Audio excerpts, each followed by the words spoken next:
10e congrès national de pédiatrie. Les travaux ont démarré aujourd'hui à Nouakchott avec la participation de plusieurs spécialistes venant de divers pays.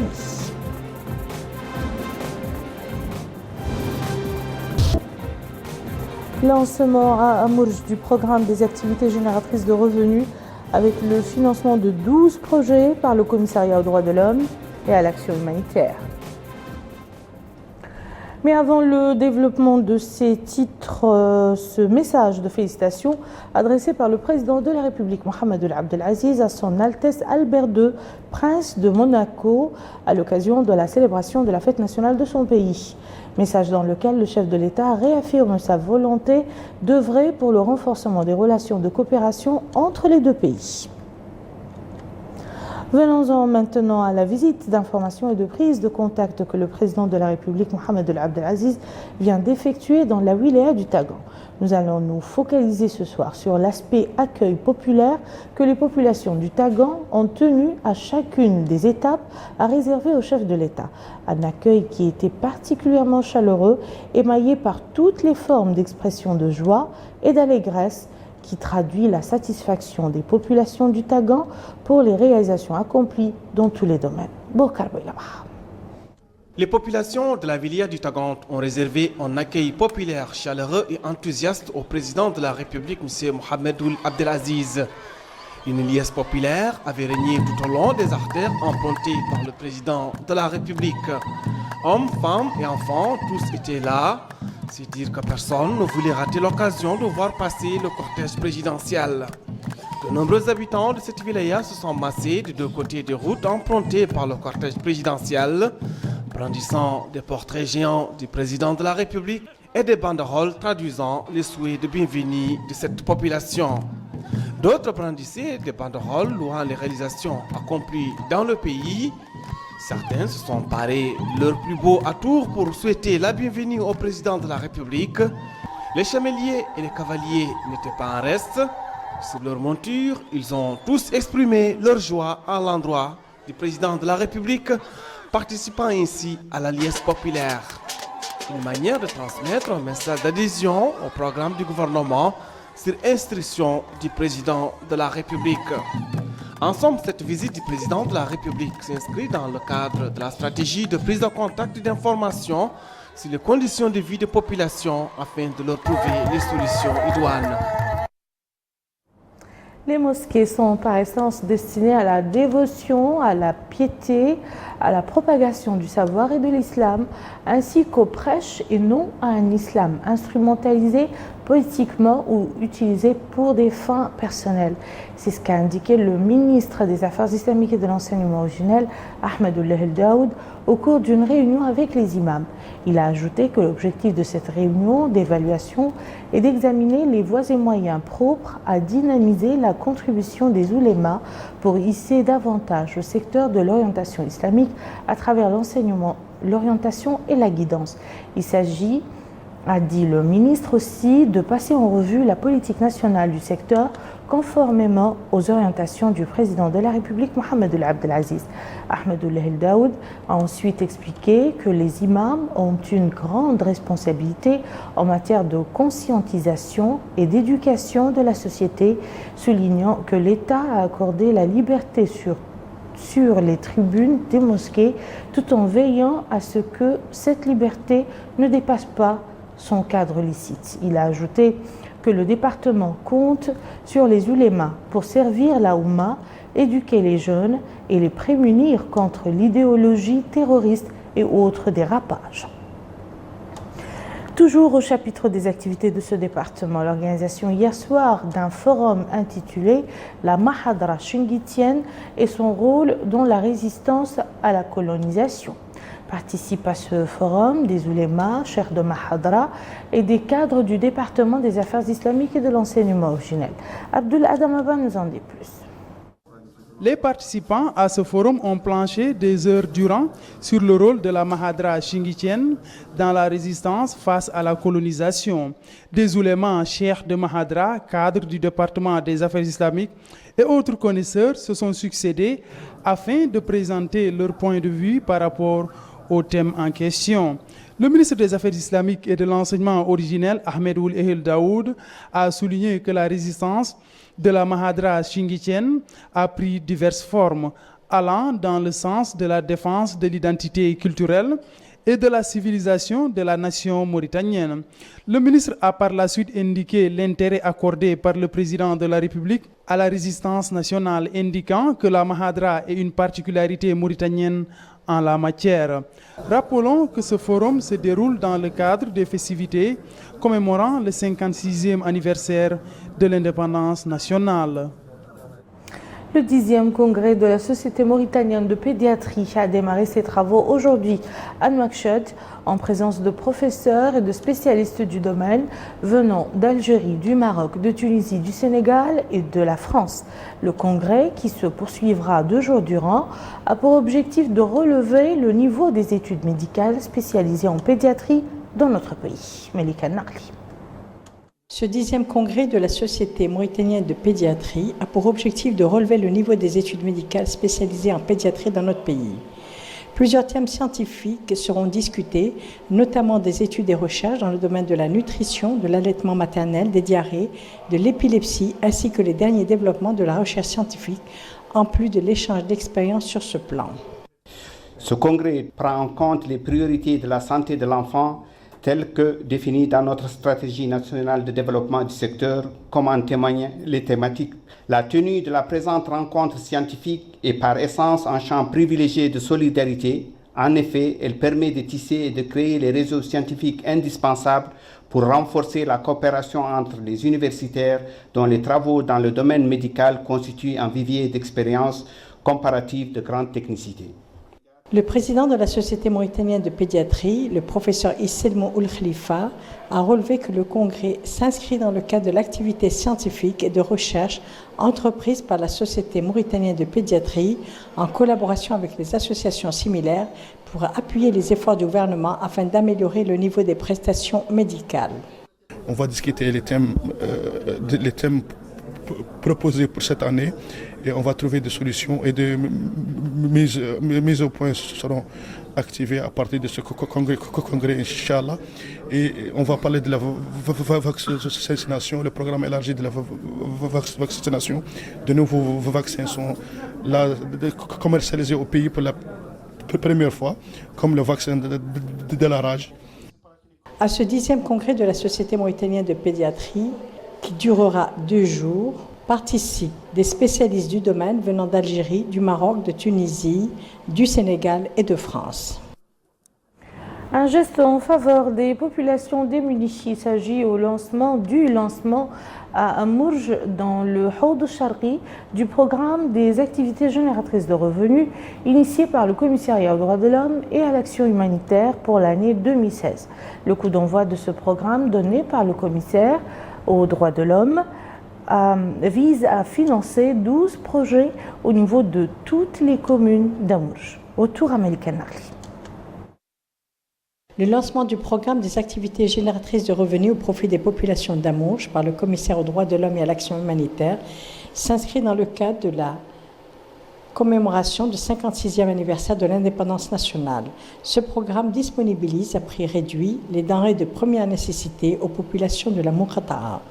À cette occasion, le commissaire aux droits de l'homme et à l'action humanitaire, M. Chirtourat Ould Abdelmalek, rappelle que ce programme entre dans le cadre des priorités du président de la République visant à améliorer les conditions de vie des populations vulnérables et mis en application dans les politiques et stratégies du Premier ministre visant à réduire la pauvreté et à venir en aide aux plus démunis. Ce programme, dit-il, vise à disponibiliser les produits alimentaires de première nécessité à des prix réduits sur toute l'étendue de la Muqata'a. Ce programme disponibilise également des équipements et appareils, dont ceux à moudre. Cette initiative a pris en compte les nécessités de la population. El-Oumda adjointe d'Amourj, Mme Nebrouha Mencherna, a au nom des populations remercié les autorités nationales pour cette initiative qui, a-t-elle assuré, contribuera à l'amélioration des conditions de vie des populations. La cérémonie de lancement de ce programme à Amourj a été marquée par la signature d'accords concernant 10 projets qui bénéficieront aux populations d'Amourj et Adel Bagrou, visant à améliorer les conditions de vie des populations de ces communes, qui ont remercié le commissariat pour ce geste. Ce citoyen souligne sa grande satisfaction de l'attention accordée par les pouvoirs publics en faveur des citoyens vulnérables qui en ont besoin. Ceci, dit-il, va au-delà de tout calcul politique. Quant à celui-ci, il déclare que ce geste est venu à point nommé. Les populations en avaient grand besoin et nous aimerions que cela augmente. Le commissaire aux droits de l'homme et à l'action humanitaire, M. Chirtourad Ould Abdelmalek, a présidé à la distribution de produits alimentaires et d'équipements en insistant sur la nécessité de procéder à cette distribution selon des normes de transparence totale. Nouvelle mobilisation en faveur de la libération de notre confrère Ishaq Ould El-Mokhtar, détenu en Syrie depuis 3 ans. Le comité unifié de suivi et de coordination de la question Ishaq a organisé cet après-midi une mobilisation de solidarité devant l'Assemblée nationale en solidarité avec notre compatriote, au cours de laquelle les participants ont remis une plateforme à la députée Lalem Hassan demandant au Parlement d'œuvrer en vue de la libération d'Ishaq. La mobilisation s'est par la suite déplacée vers le palais présidentiel pour remettre une lettre demandant au président de la République, Mohamed Ould Abdelaziz, d'intensifier les efforts en vue du retour d'Ishaq au pays et parmi les siens.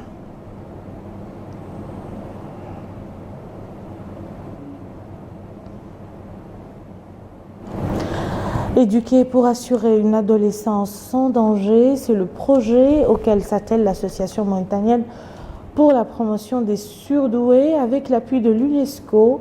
Les 2 partenaires ont organisé aujourd'hui un atelier destiné justement à permettre aux acteurs concernés, parents d'élèves, éducateurs et activistes de la société civile, discuter de cette problématique et de ressortir avec des recommandations susceptibles d'aider l'AMPS à réaliser son objectif. Le responsable de cette association et le représentant du bureau de l'UNESCO à Nouakchott ont indiqué que la frange des adolescents a besoin d'acquérir les savoirs et le savoir-faire lui permettant de faire face à cette phase de développement et les importants changements qui les caractérisent à tous les niveaux. Une autre préoccupation de la société civile, la violence basée sur le genre. C'est pour briser le silence, lever les tabous, mieux informer sur la question qu'une journée de sensibilisation qui a fait sien ce thème a été organisée aujourd'hui. La manifestation s'inscrit dans le cadre d'un projet visant à soutenir les défenseurs des victimes de violences faites aux femmes. La journée a été marquée par plusieurs interventions, dont celle de Libnoa Mtsoule, représentante du ministère des Affaires sociales, de l'enfance et de la famille, de Kamarassi Salimata, coordinatrice du projet, et de Libas Khan de l'Institut Panos. Tous ont mis en évidence l'importance de ce programme d'information et de sensibilisation sur les violences basées sur le genre et les voies et moyens de l'éradiquer. La rencontre qui a réuni des membres de la société civile et des professionnels de la communication était organisée à l'initiative de l'Association des femmes chefs de famille. Non à la violence à l'égard des femmes. Oui pour la pratique du sport par la femme. Le ministère de la Jeunesse et des Sports, qui milite en faveur de la pratique du sport par la femme, se prépare à lancer demain à Nouakchott une marche sportive au profit de la femme mauritanienne sous le thème « Marchons pour le bien de notre santé ». Abdullah Damapa. Marcher pour rester en bonne santé, tel est le vœu des organisateurs de cette première randonnée pédestre pour les femmes mauritaniennes. Organisée par le ministère de la Jeunesse et des Sports, cette marche qui aura lieu demain appelle les Mauritaniens, plus particulièrement la femme, à effectuer cette activité physique afin de rester en bonne santé. Les différents aspects de cette caravane ont été énoncés. Cette activité aura lieu demain, le samedi 19, donc au niveau du marché des femmes. Donc le point de départ sera au marché des femmes et la marche continue jusqu'au stade olympique.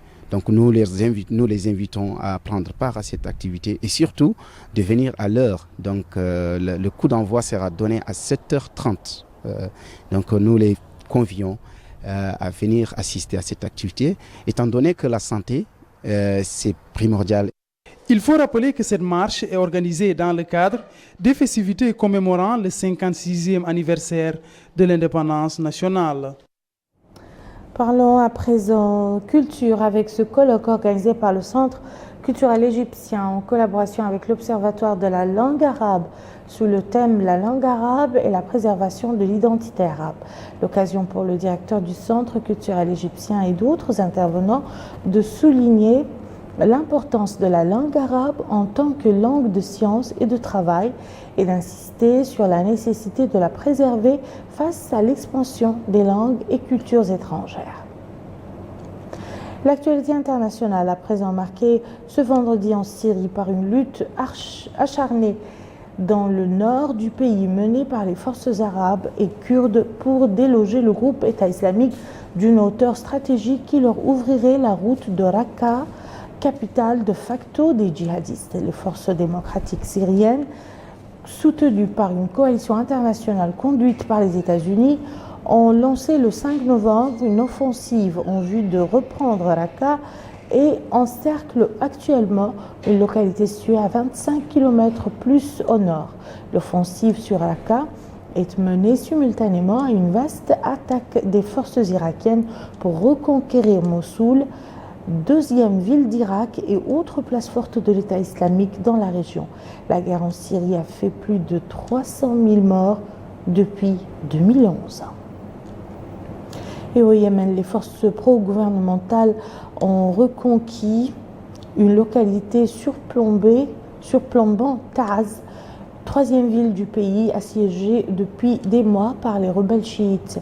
Al-Mishraq, au sud de Taz, a été reconquise dans le cadre d'une offensive lancée en novembre dernier par les forces loyalistes pour briser le siège que les rebelles Houthis imposent aux quelques 200 000 habitants du chef-lieu de cette province du sud-ouest du Yémen. Le conflit au Yémen a fait, selon l'ONU, plus de 6100 morts, dont près de la moitié des civils depuis l'intervention en mars 2015 d'une coalition militaire arabe conduite par l'Arabie saoudite en soutien au gouvernement reconnu internationalement. Malgré cette opération, les rebelles contrôlent toujours plusieurs régions du pays, dont la capitale Sanaa, dont ils se sont emparés en 2014, ce qui avait provoqué la fuite du gouvernement en Arabie saoudite. Enfin, en Turquie, un accident minier consécutif à l'effondrement d'une mine de cuivre dans le sud-est du pays a fait 4 morts. 12 autres mineurs se sont retrouvés bloqués et les opérations se poursuivent pour tenter de les libérer. La mine dans laquelle l'accident s'est produit appartient à une compagnie privée. Cet accident survient plus de 2 ans après celui de la mine de Soma dans la province de Manisa, où 301 mineurs avaient été tués dans une mine de charbon après une explosion et un incendie qui ont provoqué l'effondrement d'un puits. Il s'agit de la pire catastrophe minière de l'histoire du pays. Le parquet a requis la peine de prison à vie pour 8 dirigeants de la compagnie gérante dont le procès est toujours en cours. Et voilà qui met fin à ce journal. Je vous en rappelle les principales informations. La Mahadra shingitienne et son rôle dans la résistance au colonialisme, thème d'un colloque organisé aujourd'hui à Nouakchott.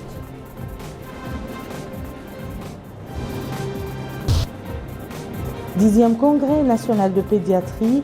Les travaux ont démarré aujourd'hui à Nouakchott avec la participation de plusieurs spécialistes venant de divers pays.